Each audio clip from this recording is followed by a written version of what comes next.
talking about heart health here on the Exam Room podcast by the Physicians Committee. And I can think of no better person to have this discussion with than a friend of the show. He is the chief of cardiology at Rush University and the former president of the American College of Cardiology. Knows quite a bit about this stuff. Please welcome Dr. Kim Williams to the Exam Room. Dr. Williams, thanks so much for being here.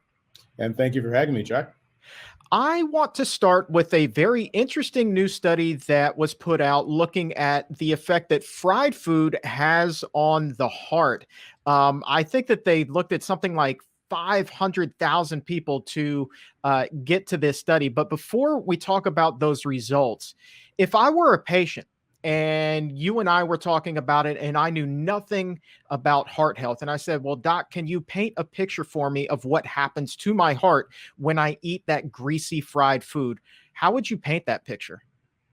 Well, it's been interesting that folks have recognized to varying degrees the bad side of eating fat. Okay, the people have quoted very famously, the fat you eat is the fat you wear. But there really have been differential effects. That is, if you take fats and divide them into four groups, saturated is the one that everyone is worried about. And you'll actually see some articles. One came out just last week saying that saturated fat isn't so bad. And you look, there's a lot of relationships with industry of people very interested in making sure that people don't stop eating saturated fat, which is in our American College of Cardiology, American Heart Association guidelines to reduce it as much as possible. You have some people within the saturated fat community thinking, well, if it's plant-based, then maybe it's okay. And there is no question that the shorter chain saturated fat is a little bit better than the long chains that you get from animals. So, a coconut oil is not going to be bad as a foie gras or something like that. However, the discussion goes further that if you're talking about trans fats, which are chemically just a little bit different, these are actually very serious. And the U.S. government had the insight last year to remove them from legality in serving in public places. So we can just put that one to the side. Saturated fat is the one where people are arguing a lot about, and to some degree, polyunsaturated and monounsaturated, which are basically vegetable sources. Those actually can actually improve someone's cholesterol, and they are associated with less mortality. Now, whether or not they are absolutely improving outcomes, or there is a relative benefit. That is, if I stop eating cyanide and start eating arsenic, is it going to improve my outcome? Of course it will, but it doesn't mean that it's necessarily good for me. And so you will have a really hard time getting data that'll isolate each particular one. But what we do know is that, at least in large populations, that the polyunsaturated fat is probably the best in terms of cholesterol, monounsaturated next, then saturated fat is going to be the worst. Now, the thing that's relevant to this fried food study is that you could take a healthy oil like olive oil and put it in a pan and cook it at high heat, and you see all those bubbles. And apparently that actually is part of the process of that, even though what you're reading on the label says, oh, one gram out of 14 in this extra virgin olive oil is actually saturated. When you cook it at high heat, it becomes more saturated. And so with that as the backdrop, the fried foods may look good and that crispiness and the tastiness and is very attractive from a culinary point of view. But from a heart health point of view, you're basically loading yourself with a lot of saturated fat. And the frying process, particularly deep frying, just saturates whatever it is with more fat than there would be otherwise. And so it's not surprising that the article actually does show a substantial increase in cardiovascular events, in coronary disease, that's really heart attack events, and heart failure. And these increases really are things that I tell people that, these are choices that you can make. You can choose to be healthy. You can choose to impoverish our cardiology division by not having events, just by the choices that you make at the dinner table. Yeah, and let's look at some numbers from that study. Again, I mean, this was a meta-analysis. Okay. So I believe that the researchers in this case looked at 17 studies totaling 500,000 people, give or take a few. But what they found was, as far as a MCE, a major cardiovascular event, those who ate the most fried food, that risk went up by 28%. For coronary heart disease, 22%. Here's a big one: heart failure, 37%. You hear those numbers, you hear fried food tied with them. As a cardiologist, can't come as any surprise. It really isn't a surprise, and there are social issues that revolve around this as well. That is, the fried food is more so in our African American community than some of the other communities, but also South Asians do a lot of frying of foods. And these are two sets of people of color, who end up having more coronary heart disease and more heart disease in general than the rest of the U.S. population. And so it really is tied to diet. We can make better choices. But one of the other big problems isn't just cultural. It's sort of socioeconomic. That is, if you're in a poorer neighborhood, you're much more likely to have fast food restaurants. And the fast food restaurants become a major source of fried food. And I know it helps them with marketing short term, because you don't get the long term customers when they're in and out of the hospital as well. But there is a lot of business to be made, selling these foods to the people who are least going to be able to manage biochemically and economically the disease burden that actually happens when you eat these foods. Our own doctors Barnard and Hannah Kaliova, they published a study, and here's what they found. Plant-based diets overwhelmingly improve heart health, regardless of race. They found Black participants were able to improve insulin resistance by 76% by adopting a plant-based diet, whites 74%. But then you look at fried foods, you think cholesterol. Well, check this out. Black participants lower LDL cholesterol by 14% compared to whites, who lowered it by 20%. Agree completely. And it's interesting that everyone looks at black and white, and that really is more of a social construct. If you take all the races and look at, now that we have these major vendors who are doing genomics, and we've had the whole genome project, we know for a fact that even though we may have different skin color and hair texture and eye color and the like, humans are basically 99.9% the same. And I know there are a lot of people, that don't want to hear that, but it's the genetic truth. And so it's not surprising that they didn't find statistical significant differences. Now, the interesting thing about it is that some of these numbers, certainly not a criticism of the article, is so glad that they've done it. But you have to wonder, as the statistician / inner city healthcare guy, wouldn't they have reached statistical significance with some of these relationships, such as the insulin resistance? The improvement was actually twice as good in the Black population as it was in the white. It didn't reach statistical significance, and that's what the clout of statisticians call the type 2 statistical error. That is, if the study was larger, oh yeah, that doubling or cutting it in or twice as much improvement would have reached statistical significance. What is it really saying? Insulin resistance has to do with being overweight, particularly central obesity, and that is a problem that we have more in blacks than whites. So if you study a population, try to improve their diet, you're actually going to get bigger gains in the Black population than you are in the white population, because we have a farther distance to travel. So I really applaud them for doing the study and showing that everyone improves, and the worse you are, probably the more you're going to improve. I think that the question then becomes this: if somebody is struggling with their weight and they are living in a food desert and they are not affluent at all, they're the average American living in the inner city who's struggling to get by, how then can they eat healthfully if there is a McDonald's on every corner, but a grocery store you have to go 5-10 miles just to get one? It's a real issue. It's a bit less of an issue than it was in previous years. Some of the major vendors, won't say them by name, but everyone knows who they are. They have made a specific, you know, program of going into the inner cities and setting up stores.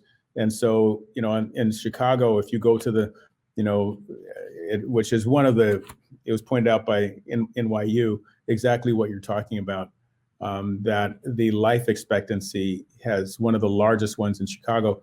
The largest one in the country is actually in Chicago.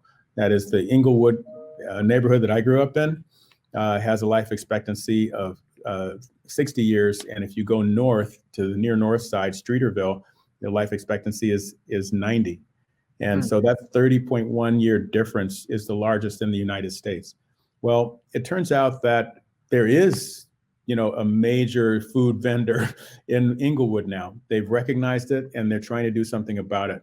So I just want to, you know, applaud everyone who's thinking this through. And yes, once you have the supply, then you have to do the education. And that's where, you know, critical organizations like PCRM, like, you know, Rush going out into the community, trying to do education about, you know, what is good food. Because, you know, even these wonderful vendors, they're not going to force you, even if you put food labels on it, you know, the red, yellow, and green that people are talking about, and they've actually tried them in some research projects, that the green stuff is stuff you really should be eating. Yellow, you should eat some every now and then, and the red, you really shouldn't be eating.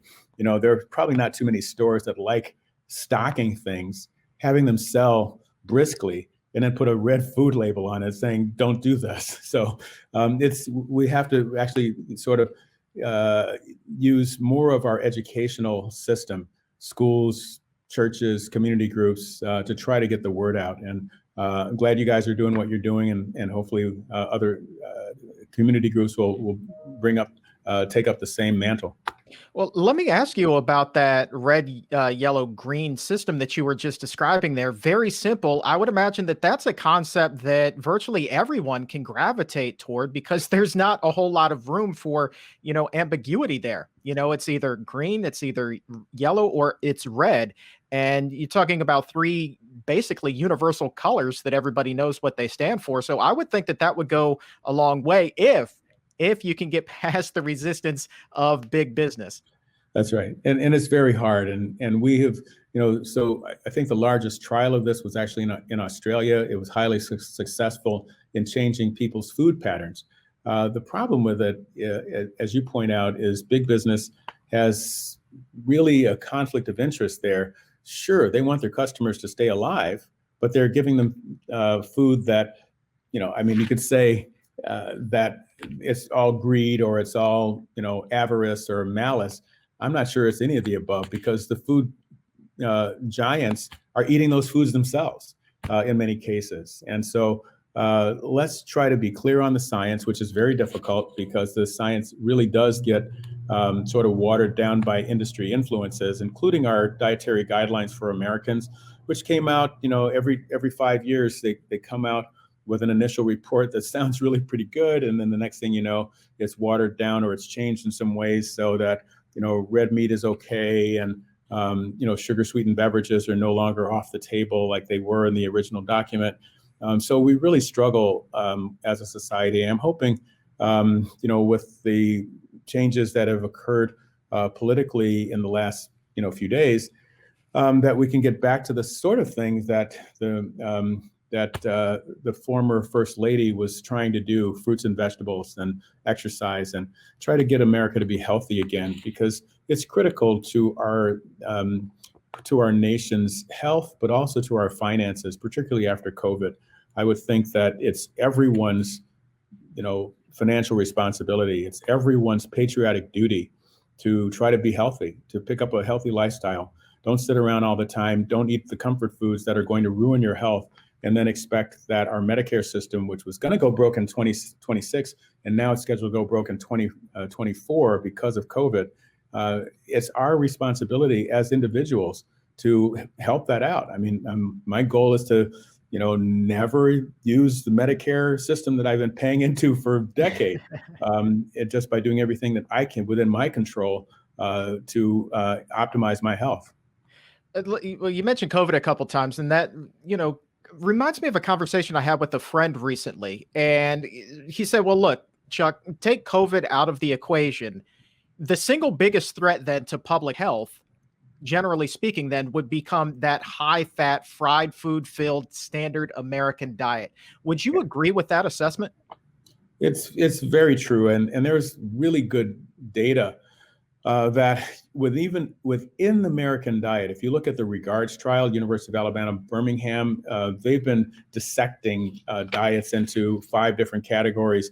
And the one with the most fried food, the so-called Southern diet, that's the one that has the highest level of strokes, kidney disease, death, and heart attacks. And so, the data is very, very clear, and is published in peer-reviewed journals and widely accepted as authoritarian in the nutrition community, but it doesn't even translate to our cardiology or internal medicine community sometimes.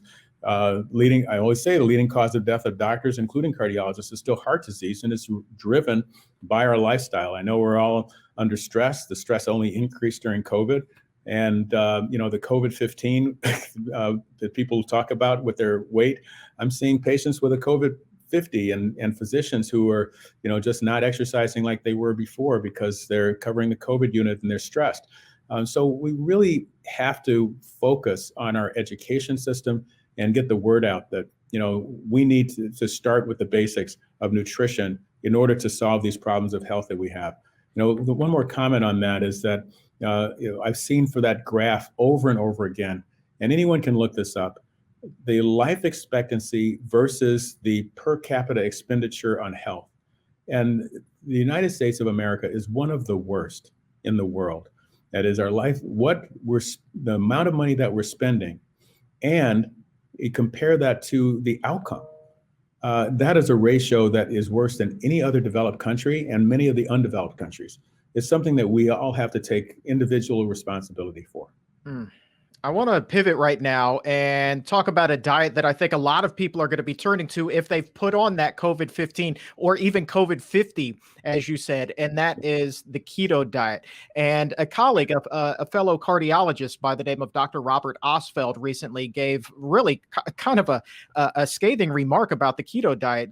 Said this, and I quote to Plant-Based News. He said, "As a cardiologist, I believe the keto diet is a mistake. The keto diet is based on misinformation." And then he goes on to say there is no long-living population that is consistently in a state of ketosis. And then he points out all the things that are omitted from the keto diet that we know go to improve our health. So what are your thoughts as a cardiologist on the keto diet? So obviously I'm conflicted. I'm chief of cardiology at a major university, and, we have a budget, and, we need to do as many procedures as we can in order to continue to do them at a high quality, right? And so it's not just about the money, it's about delivering the best care. Well, the keto diet helps us because very seriously, I get referrals from all over. My very last referral was yet another relatively young lady at 45 years old who a few months ago had a heart attack. She'd been doing the keto diet for 18 months. She lost a lot of weight, and then she had a heart attack. And this is it's great that Dr. Osfeld is taking this up because it's against his own self-interest, meaning that cardiology does really well with the keto diet. Now, what is that all about? What is the effect of it? I would refer you to multiple trials that have been shown. And what I tell people, there's enough literature on this that I ask them, just go to your phone, go to your search engine, and put in 2 words or 3 words, keto diet mortality. And you're going to see a study from Greece that says it increases mortality by 22%. And then you'll see one from the United States that says that it's 18% increase in mortality, but increasing even more the more ketotic you are. Low carb is not as bad as, when you get to a real keto diet, but low carb does increase mortality.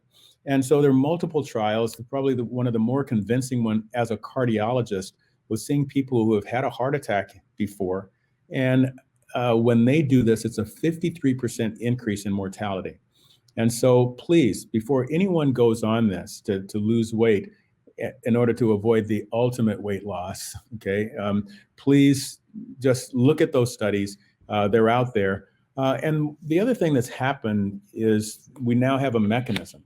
And it was great that Dr. Oswald was talking about what's missing, but there's a couple of things that everyone should know from recent literature. One is all of this data was compiled by the National Lipid Association.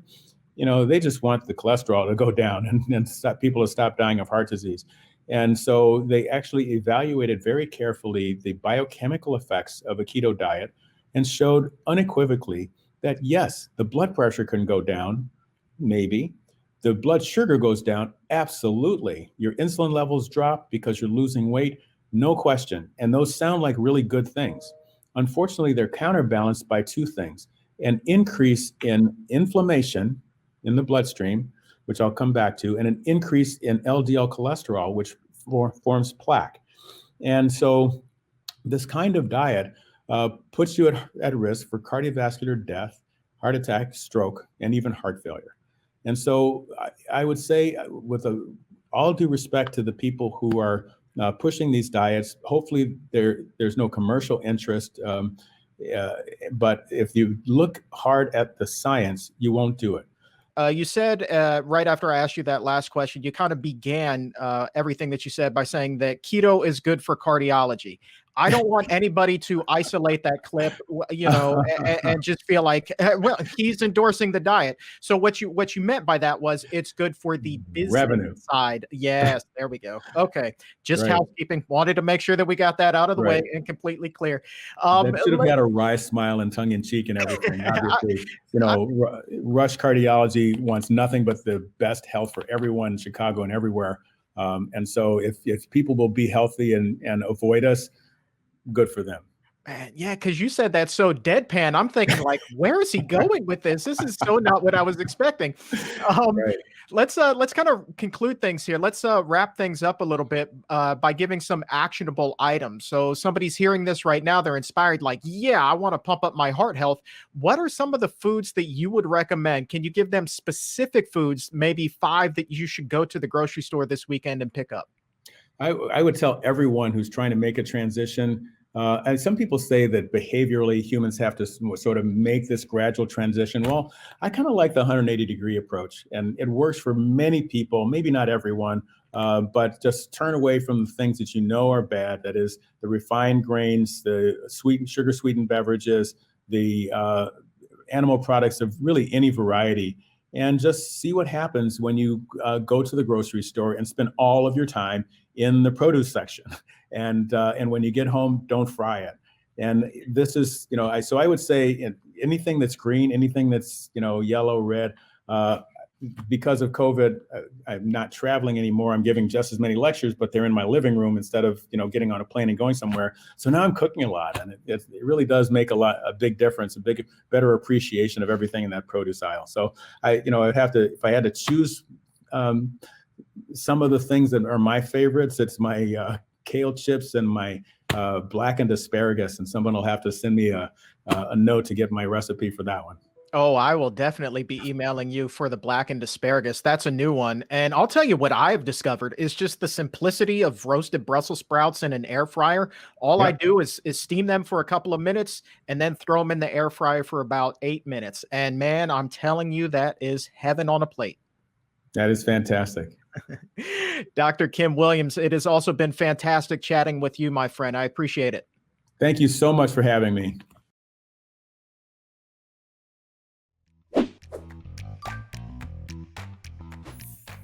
If you feel like you've raised your health IQ by a couple of points, go ahead and subscribe to this channel and leave a nice comment below. And to hear the entire interview, head over to Apple Podcast or wherever you get your shows from and subscribe to The Exam Room by the Physicians Committee. And please leave a 5-star rating.